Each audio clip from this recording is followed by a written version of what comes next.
Good afternoon, good morning, good day, however you're listening to this. We have a special podcast for you. Now, I want you to take notes on this one because there's going to be a lot of cool things that we're going to cover today. Because in the business of senior living, there's nothing more important than hiring a professional to guide you through the process. And I know too many people that just try to do it on their own, and it's a train wreck. So today we're going to bring you a lady that has been in another career, shifted her career because of her story to get in an industry where she can serve, where she can help people to make better decisions. And decisions and our choices make a difference. So, Kelly, tell our viewers who you are, what you do, and who you serve. Absolutely. Well, first and foremost, thank you, Pete, for having me on. It is really a privilege and an honor to be here with you and to share my story. As Pete alluded to, my name is Kelly Graffius. I am the owner of Oasis Senior Advisors. Just celebrated my 3rd anniversary on August 1st, so super proud of that. But the story of the why behind what brought me to this space. In 2019, we lost my dad at the age of 72 to Alzheimer's. And I'll tell you, it was a long journey, but a short journey with a full diagnosis for him. By the time we convinced him, probably at the age of 67-ish, somewhere in there, to see a doctor about all the kind of quirky things that were going on, we all could have diagnosed him ourselves, between my mom and my adult siblings. And, even though we kind of had an idea of what we were facing, when you really hear those words, Alzheimer's, especially someone in their 60s, really in the prime of retirement, enjoying family life, enjoying grandchildren, it really hit us all pretty devastating. And so as we navigated what was the best care needs for my dad and how we can support my mom, I'm the oldest of 4 daughters in our area. And all of us have our own lives and married with children and careers. So, really trying to navigate all of those things quickly became very overwhelming and really almost like a full-time job. We did our best. It was my dad's wishes to stay home, my mom's wishes for him to be at home. And that's what we did. And we brought in care as needed. And I tell my story now, and a lot of people say, well, it's really the unicorn story because we were all on the same page. We all had the same common goal, and that was, how do we meet my dad's care needs and how do we support my mom in doing so? And we all had our role, right? We all had our part of what we did. Speaking of my siblings.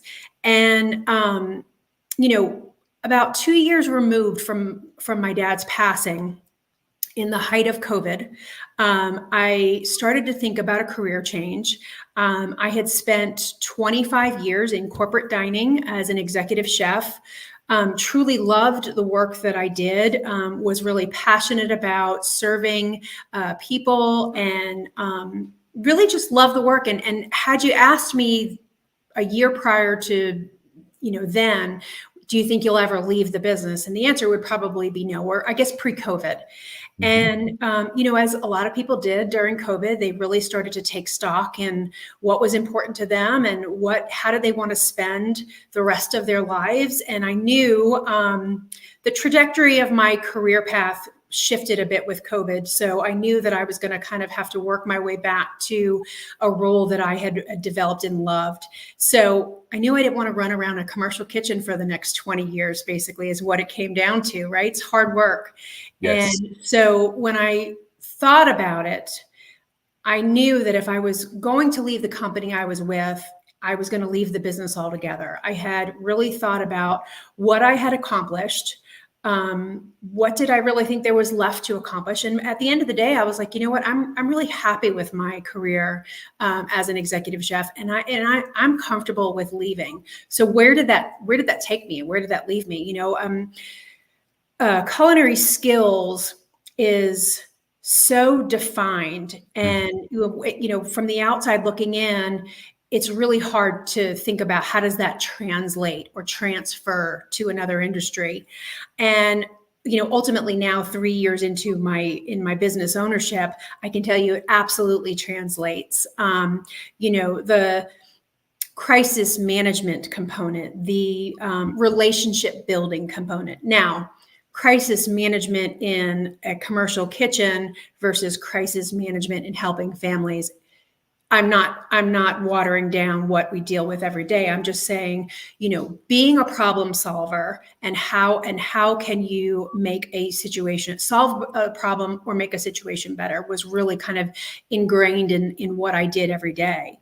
Yes. So it really translates well. Now I'll also say I'm not a social worker by training, and I deal with a lot of really tough and tricky situations. So I lean on my network of amazing partners who are here to serve our community. So I like to consider myself the subject matter expert of senior living in my area, but then I lean very heavily on the folks who are in that home care area or in that hospice area or legal matters and things like that. So Can I stop you for just a second? Because I'm curious about your journey with your dad.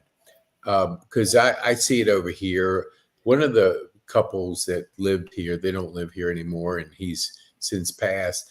When I came in here, they would walk to breakfast holding hands.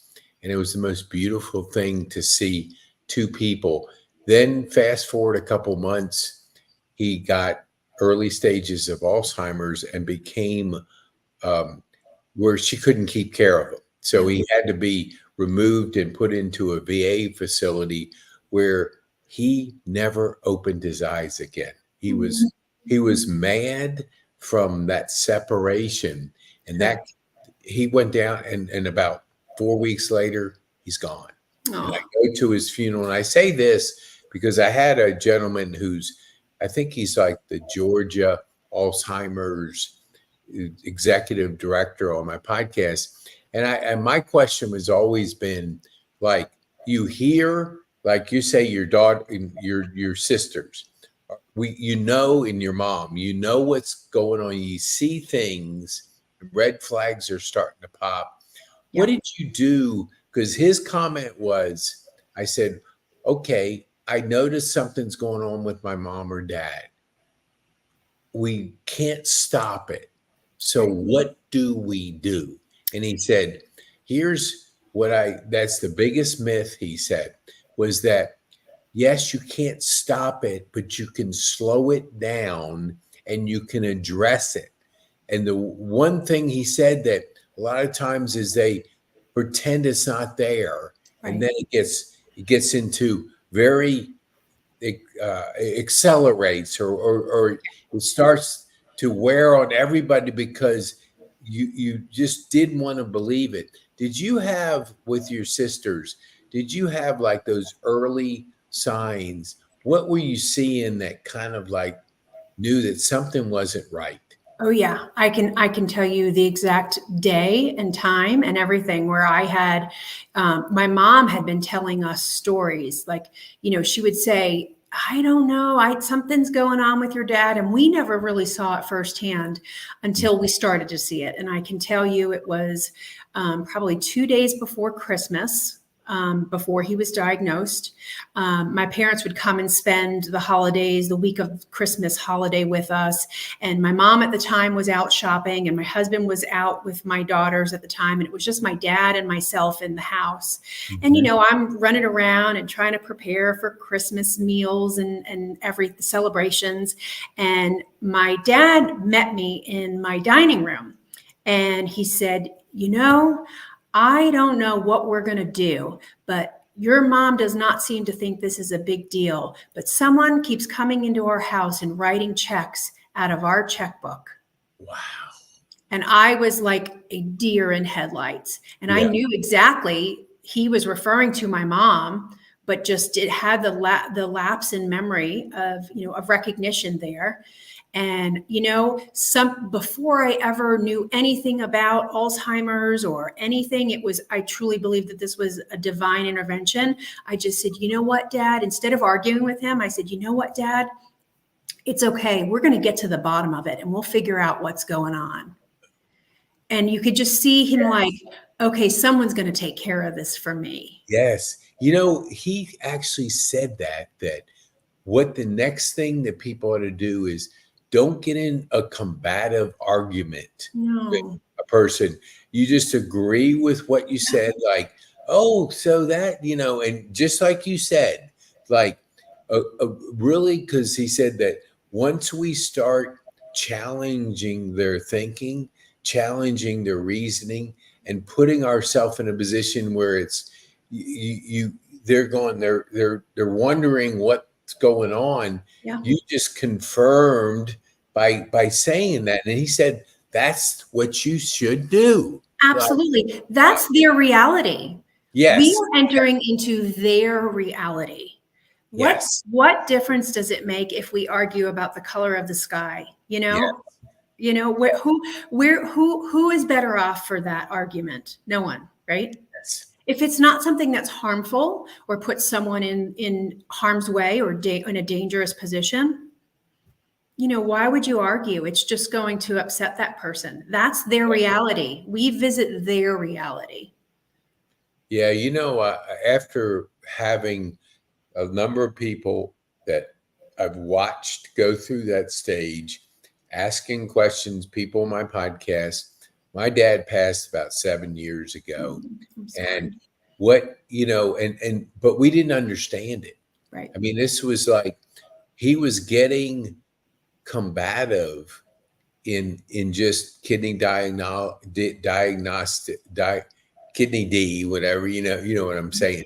Yeah. And instead of like confirming things, because I went up there one time because he was getting angry at my mom, and it was like I'm there protecting mom, trying to rationalize. You can't talk to mom like that. Right. And so I didn't realize, and we to this day I don't think any of us realized that that's what was going on. And we were saying like he was such a easygoing. They used to call him Easy Ed. Yeah. And so he went from an easygoing person to being combative. But I think if we're not careful, like you just did, like confirming, saying things like, because I picture myself saying, "Oh, Dad, there's nobody coming into this house. What are you thinking about?" It blows their reasoning, and it just puts them on the defensive. Yep. Okay, so I think it's so important that we know how to deal with people who are in early stages of Alzheimer's. And communicate, really communicate. Oh, yeah, totally. Did you all think, like, because I know the journey of a lot of people, and they, to the point where they couldn't handle it anymore. Did you all, like, I think the advantage is you had sisters. Yeah. 3 sisters, your mom.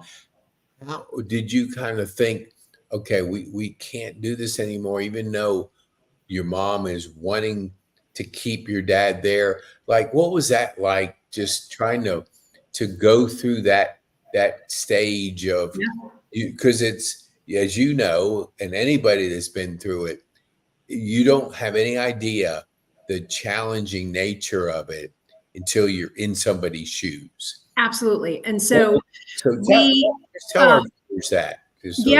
So we had, of course, my sisters and I really pretty early on wanted to bring in some help for mom. And of course she was, no, we don't need help. We don't need help. We're fine. And then it really did just get to a point where it was overwhelming for her. And it wasn't necessarily safe for her to try to be physically caring for him. And we were fortunate. I have a sister and brother-in-law that lived 3 houses down from my parents at the time. So they did a lot of the heavy lifting, figuratively and literally. They were there and helping in the mornings before work and helping at dinner time and after dinner. But that quickly got to where we were needing more daytime assistance. And so we just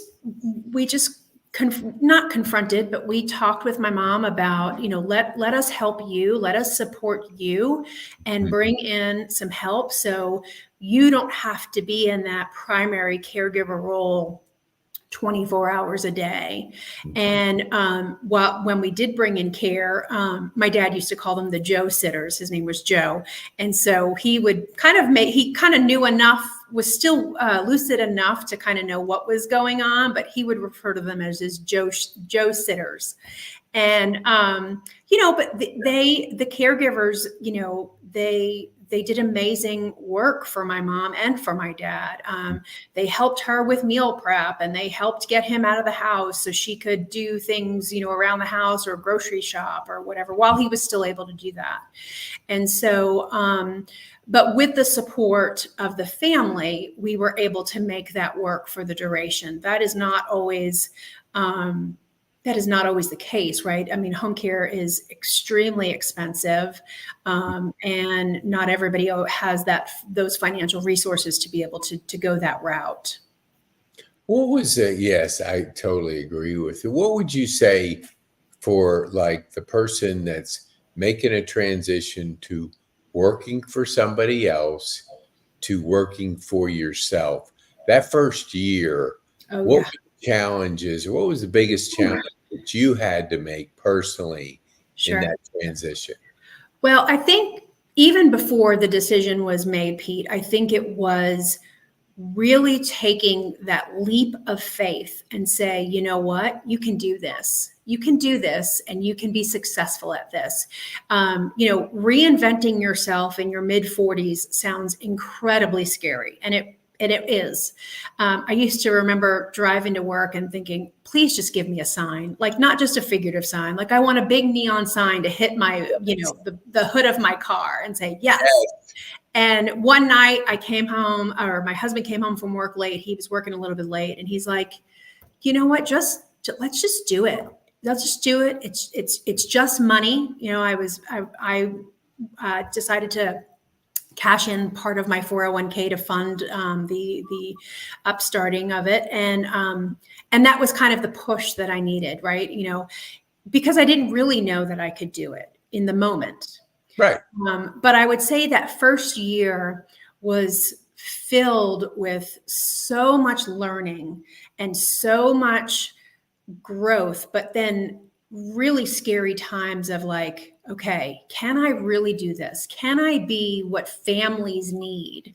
And I had to really rely on my own personal experience because that's really what I had to offer as far as, expertise.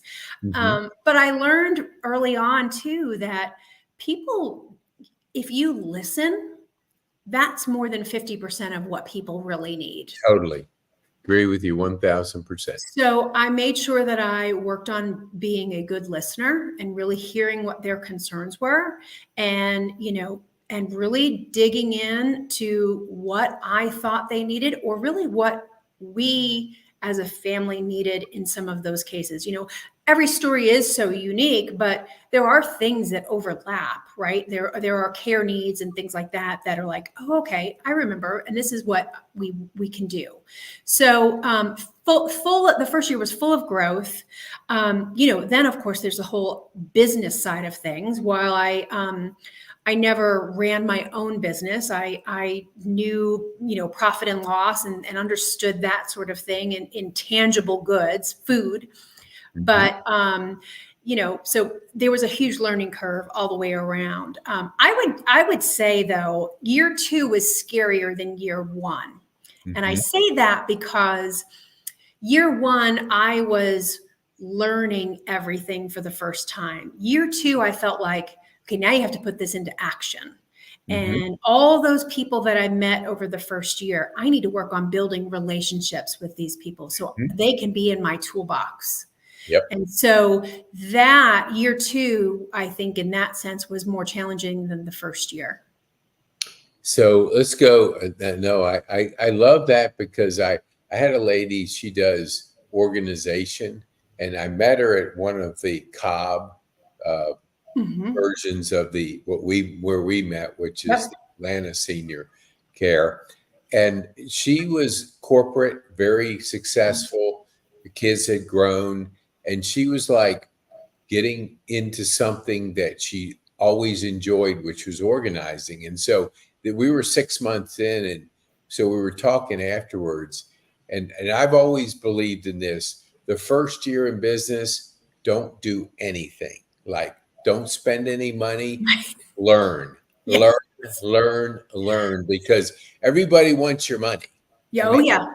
Yeah. hey, you got to build this extra website. You got to do this. You got to Yeah. be in this magazine. You got to, I mean, it's like Yes. they're after you like hawks, Yep. or not hawks, but vultures. Yeah. And so I just said, take your time, learn the landscape, learn the ones you can trust. Because if you don't, it's almost like I went through a recent divorce. And so we're in the class, and they said, absolutely, positively have no relationship with anybody in this room for well over a year. And because you're messed up anyway. And then you're jumping into another mess Right. by doing it. So you have to find yourself. You have to really know what's out there. Like you said, build those relationships, find out who you can trust, who you can't, listen to, what's going on in the marketplace. So let's go into the second year. Yeah. So you've learned, and now you're kind of like, okay, you got to dial up the revenue, because I know your husband's supportive, but he's probably saying, honey, look, we just dumped a lot of money into this business. Yeah. What are you going to do? Exactly. And as much as I love the work, and I would tell you I would do this for charity, that is not the case.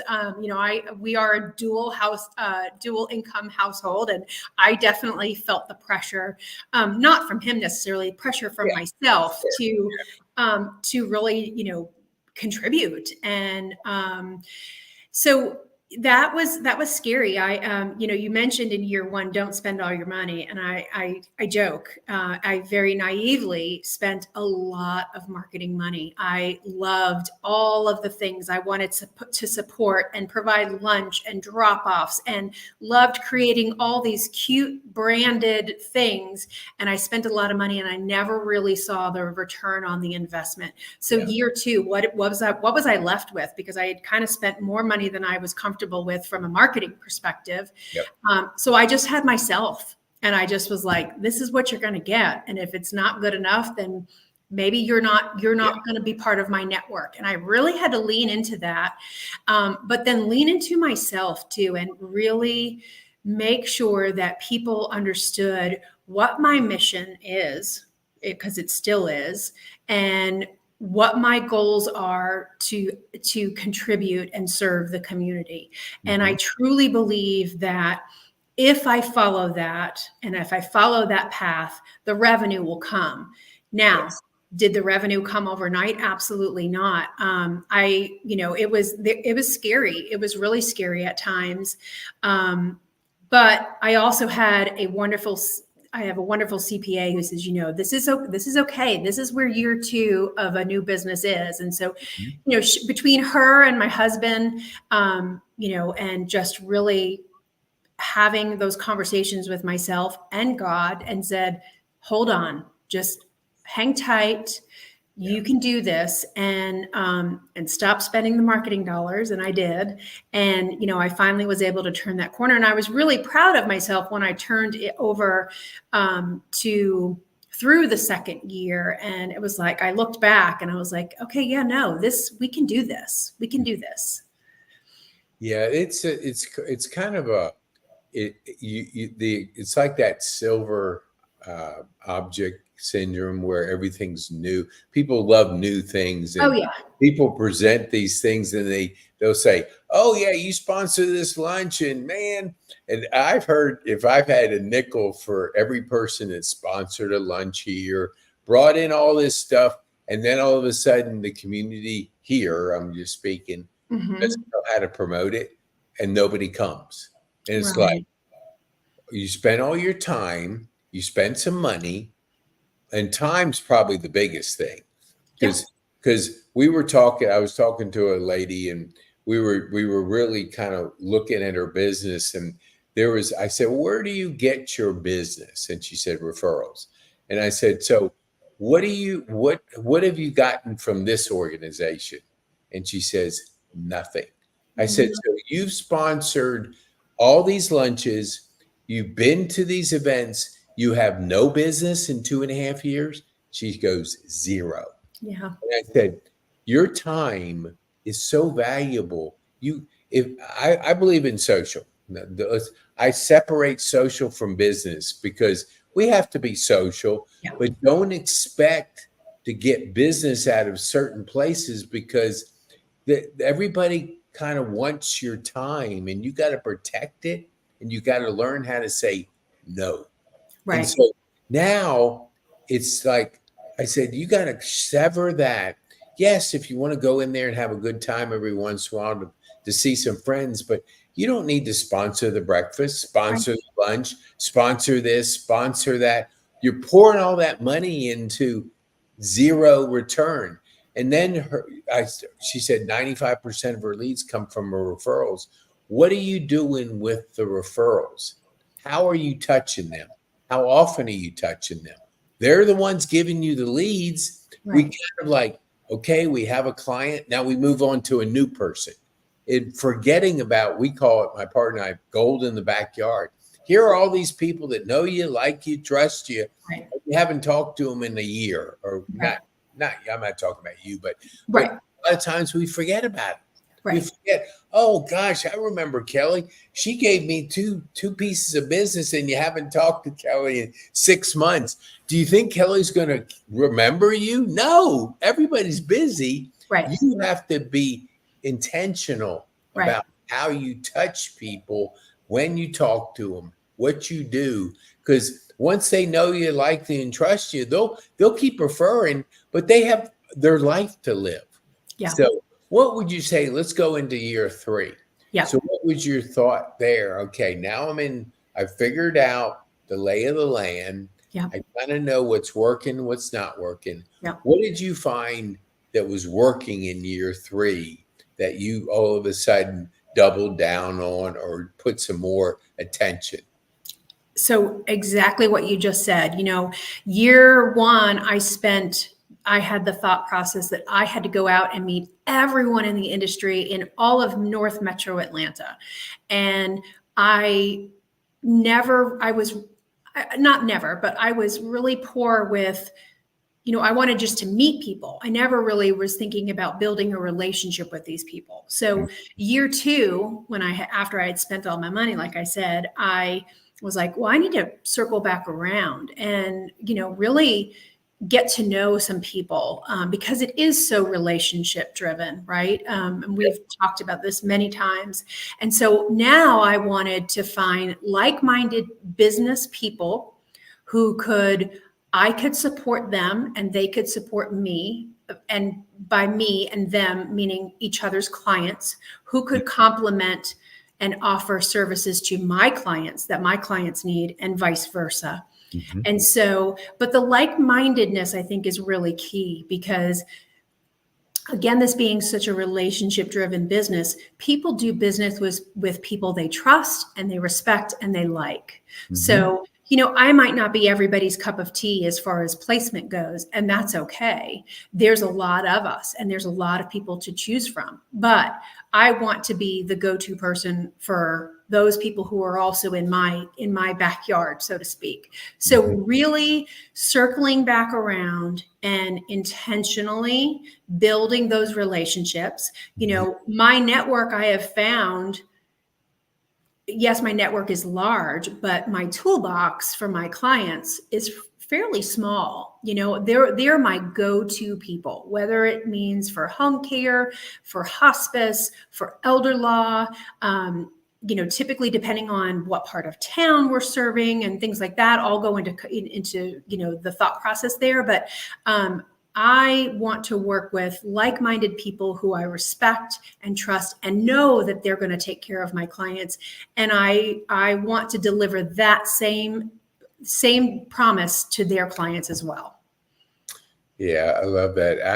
If the viewers are out there, they don't know that when we met through your first hire, Christy. Yeah. Is like when Larry introduced me over there, it was like, I always tell people your first hire is you're the most important hire you'll ever make. Yep. Because that one is validating who you are, and its results are everything. So you carefully select. I have a team somewhere else. And so I told her, because she was alone, I said, okay, I want to have somebody to work with you, because they're not in this country. So I said, one thing I can just say, your first hire is your most important one. Don't just hire a friend, hire somebody that's not only likable, that you enjoy being around, but is going to take your business to the next level. So Sure. Before we wind down, tell me what that process is like, because we know her, Yeah. I know, but our friends don't know her, but she's Yeah. a rock star. So tell us about what you were thinking about when you met Christy, or like were introduced. What was that like? Yeah. That you were thinking? So I first have to share kind of a comical story. My previous boss in hospitality and I used to joke that I was a bad read when it came to hiring. It became a joke, really. So I never wanted to be the last say, so to speak. So you can imagine how that affected me going into this business, thinking I was going to be truly a one-woman show. I was like, this is going to be me. I'm going to do it all. And I'm just going to take this business to the sky's the limit. And I quickly realized by year 2, like, if I want to serve the greater Atlanta area to the potential that I have, I can't do this alone. I can't be a one-woman show. So that thought process started coming in probably early on in year 2, but I was, quite frankly, Pete, I was really gun shy to hire. I had a lot of baggage, if you will, and a lot of history of hiring and managing people. That was probably the least favorite part of my job. And I say that, really candidly and honestly. So I knew that if I was going to be ever ready to bring someone on to this business who is so personal to me. I mean, this truly is such a labor of love, not only from a branding recognition of Oasis Senior Advisors, but a direct reflection on who Kelly Graffius is in the senior space. So I knew I did not want to go any traditional route as far as, LinkedIn hiring and reading resumes and interviewing and all the things that I hated. So I just kind of sat and I waited. And, as the story goes, I actually met Christy because I worked with her and helped her family find her mom a independent living community in the area. And we stayed connected, and we just were very like-minded. She's so easy to talk to. She's so personable. And she would always say, I would love to learn more about your business. And, again, and I just sat and I waited patiently and I waited patiently. And she reached out and said, listen, I'm making a career change and I really would love to talk more with you about it. And at that point I said, be open to this, be open to this person and what she may have to bring to the table. The idea that she did not have any industry experience did not scare me at all, because neither did I. So, I was okay with taking that chance. I was really looking for someone who could represent the brand, represent me, but then more than anything, serve the people the way I would want to serve them myself. And that's what I found in her. And I'm so excited to have her. And she is doing amazing things. And I just tell her, be patient, because it's not going to happen overnight. Yeah. But she is out there and she is doing amazing things for families. Yeah, that's it. I totally agree with you, because we both know, I mean, you know her, but I know her from being a couple of times. She's been on the show. We've talked and different things. And I want to go back to one thing, because I didn't think of it this way, because I was 12 years in food service, but I was on the distributor side. So I was part of food service. And I think the toughest thing about food service is, when you run in, let's just say, I know you were corporate dining, but let's just say the restaurant. Yep. The challenging thing is the workforce, because it's easy. Everybody gravitates, because it's kind of a weird thing. It's almost entry, but it's not. Right. But it's hard to pick people, because my brother's a pharmaceutical recruiter now. He's since retired. And I would ask him about, like, how do you know when you're selecting a person and placing a person? How can you tell? And he goes, be honest with you, it's about a 50-50 chance. He goes, the ones I thought would crush it, bomb. The ones that I didn't think would be that good, they crush it. He says, so I've given up trying to figure that out. You can't.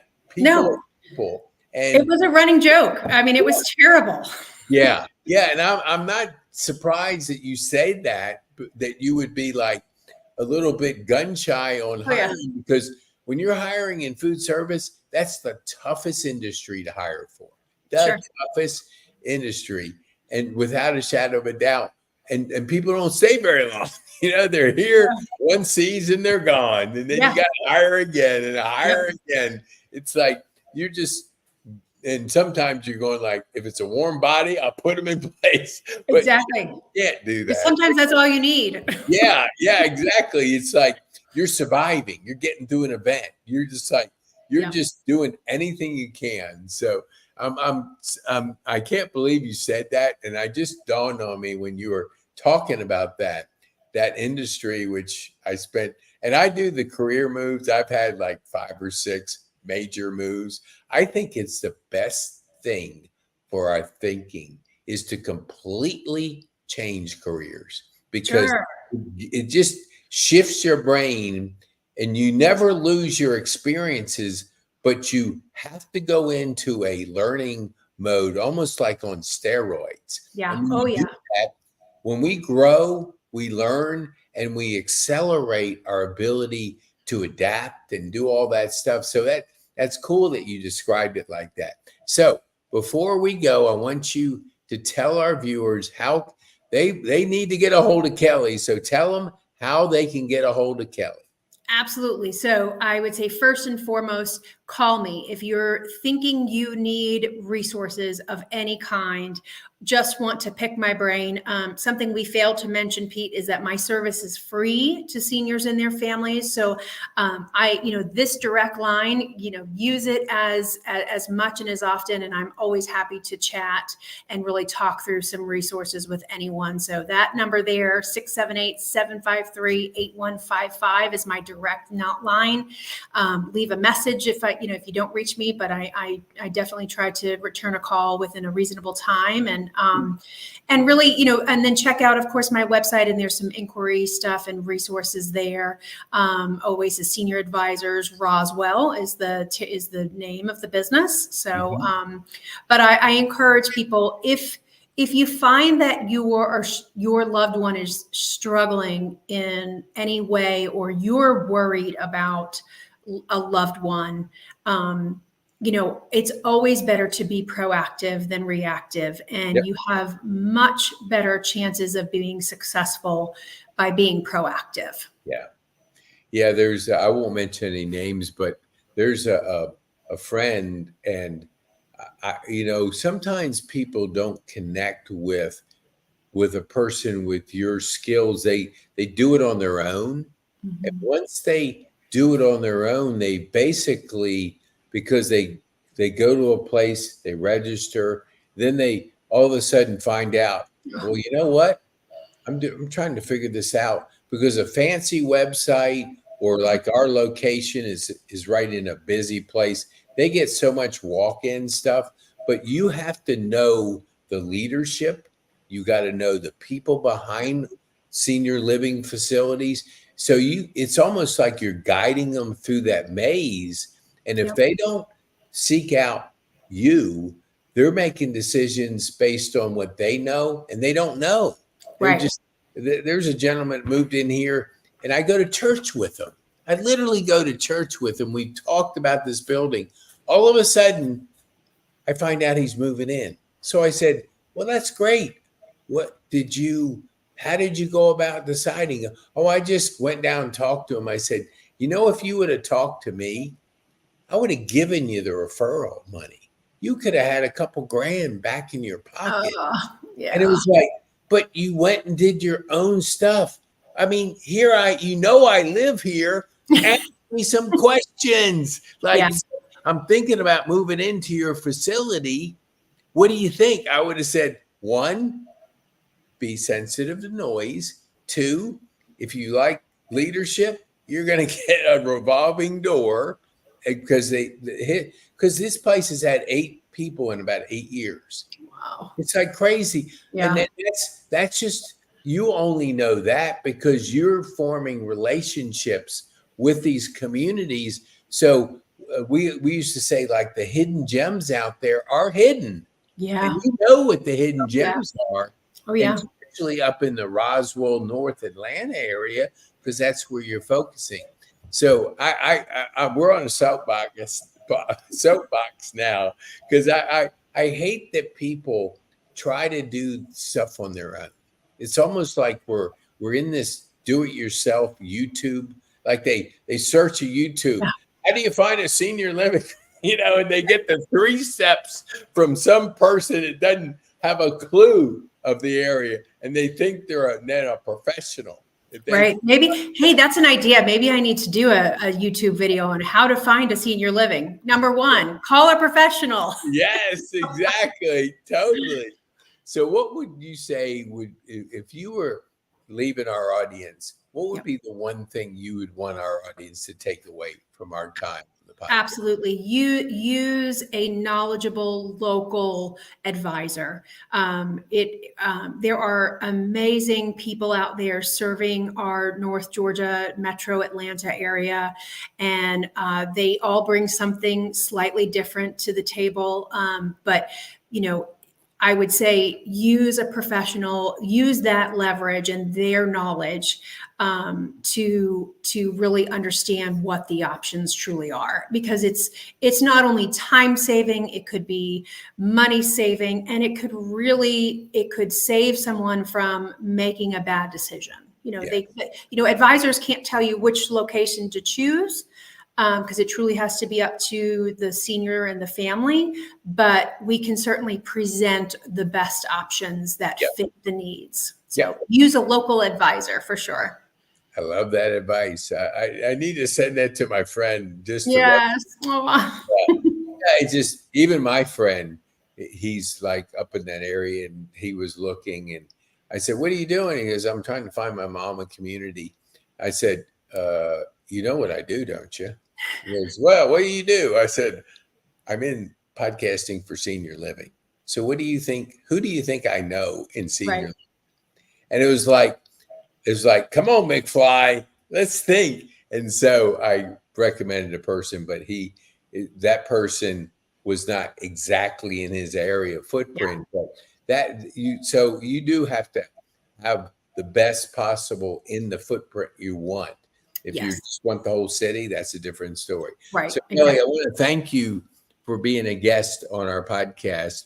And I want to challenge our viewers, especially North Atlanta. You know people who are out there, share this video with them, that be the person that helps out somebody that's trying to be the figure it out themselves or try to go in communities and be the person. And you don't know, you don't know what you don't know. Right. Hire a professional. You'll be so glad you did. So Absolutely. thank you, Kelly. We appreciate you and thank you for being Absolutely. on the show. Thank you, Pete. It was a pleasure.